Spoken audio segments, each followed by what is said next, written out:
అందరికీ నమస్కారం. అందరు ఎట్లున్నారు? బాగున్నారని అనుకుంటున్నాను. కట్టమైసమ్మ దయ వల్ల అందరు బాగుండాలని అనుకుంటున్నాను. నడురి ఇంకెందుకు లేట్ చేస్తున్నాం, వీడియోలోకి ఎంటర్ అయిపోతాం. ఇప్పుడు మనం వచ్చింది షామీర్పేట్ కట్టమైసమ్మ ఆలయం కనమాట. ఇది షామీర్పేట్ గ్రామంలో ఉంది, మేడ్చల్ డిస్టిక్లో. సికింద్రాబాద్ నుంచి 25 కిలోమీటర్స్ దూరంలో ఉందన్నమాట. అమ్మవారు చాలా మహిమగల అమ్మవారు. ఎందుకు వచ్చినాం ఇక్కడికంటే, నాకు 1 మంత్ బ్యాక్ వైరల్ ఫీవర్ వచ్చింది. వారం రోజుల వరకు అసలు తగ్గలేదు. ఎన్ని గోళీలు వేసుకున్నా, ఎన్ని హాస్పిటల్ తిరిగినా అస్సలు తగ్గలేదు. ఈ అమ్మవారి దగ్గరకు పోయి మొక్కుకుంటే దెబ్బకి తక్కువైపోయింది. సరే తక్కువైపోయింది కదా అని చెప్పేసి థ్యాంక్స్ చెప్పుకోవడానికి వచ్చినాను అనమాట. వీలు చూసుకొని ఎన్ని రోజుల నుంచి అనుకుంటున్నా పోదామని చెప్పి అస్సలు కుదరతలేదు. ఆమె తలుచుకుంటేనే మనం పోతామని చెప్పి అర్థమైంది. ఈ గుడి ఎదురుగానే సిద్దిపేట హైవే పోతా ఉంటుంది అనమాట. ఆ హైవేలో కంపల్సరీగా భక్తులందరూ ఇక్కడ ఆపుకొని దర్శనం చేసుకొని పోతారు.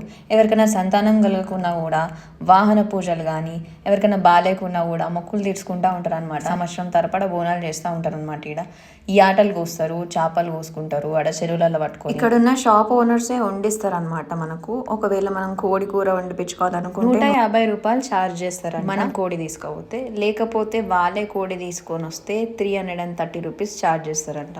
నేనైతే అమ్మవారిని దర్శనం చేసుకున్న, అమ్మవారు ఎంత ముద్దుగా ఉందో చెప్పొద్దు. అమ్మవారి ముఖం మీకు చూపెడదామని చెప్పి వీడియో తీద్దాం అనుకున్నాను, కానీ అది పద్ధతి కాదు. మీరే వచ్చి చూస్తే బాగుంటుందని చెప్పి తీయలేదు. చూస్తుండ్రు కదా, ప్రతి చిన్న వెహికల్ నుంచి పెద్ద వెహికల్ వరకు ఇక్కడే పూజలు చేపిస్తారంట. ఇక్కడ పూజ చేపిస్తే ఏమి కలహాలు రావని చెప్పేసి భక్తుల గట్టి నమ్మకం. గుడి నుంచి కొంచెం లెఫ్ట్ సైడ్కి పోతే అక్కడ కింద మెట్లు దిగితే కొన్ని షెడ్లు అనేటివి ఉంటాయి. ఆ షెడ్లల్లో వంటలు చేసుకొని తినొచ్చు. దావత్లు కానీ, మందు పార్టీలు కానీ చేసుకోవచ్చు.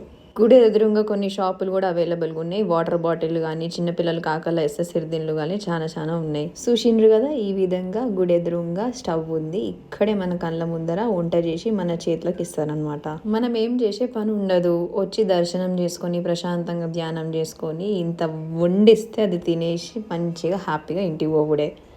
ఫ్యామిలీతో బయటికి పోయినా, ఫ్రెండ్స్తో బయటికి పోయినా ఈ ప్లేస్కి మాత్రం కంపల్సరీగా విజిట్ చేయడానికి ట్రై చేయండి. చాలా మంచిగా అనిపిస్తుంది. ఇక్కడ అవైలబుల్గా కొన్ని రిసార్ట్స్ కూడా ఉన్నాయి. అలంకృత రిసార్ట్ అని చెప్పేసి, లియోనియో రిసార్ట్ అని చెప్పేసి. ఇక్కడ టైం స్పెండ్ చేసి అక్కడ పోయి మనం రెస్ట్ తీసుకోవాలనుకుంటే కూడా రెస్ట్ తీసుకోవచ్చు. నా వెనుక కనబడుతుంది షామీర్పేట్ లేక్ అనమాట. ఇది కట్టి చాలా సంవత్సరాలు అవుతుంది. నిజాం టైంలో ఇది కట్టించిండ్రు అనమాట.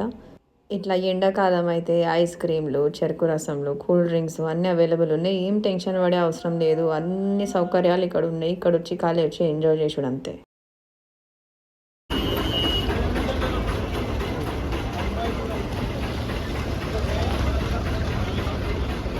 కర్రగా పడతావా?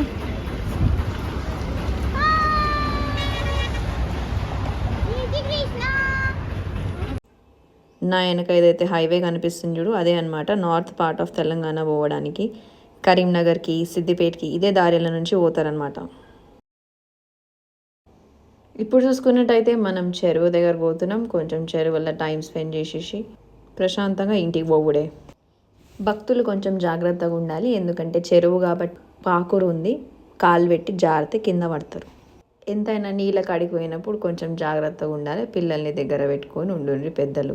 నమస్తే, మరి ఉంటాను. ఈ వ్లాగ్ మీరు ఎంజాయ్ చేసిండ్రని అనుకుంటున్నాను. మీరు ఎంజాయ్ చేస్తే నా ఛానల్కి సబ్స్క్రైబ్ చేయండి, లైక్ చేయండి, షేర్ చేయండి.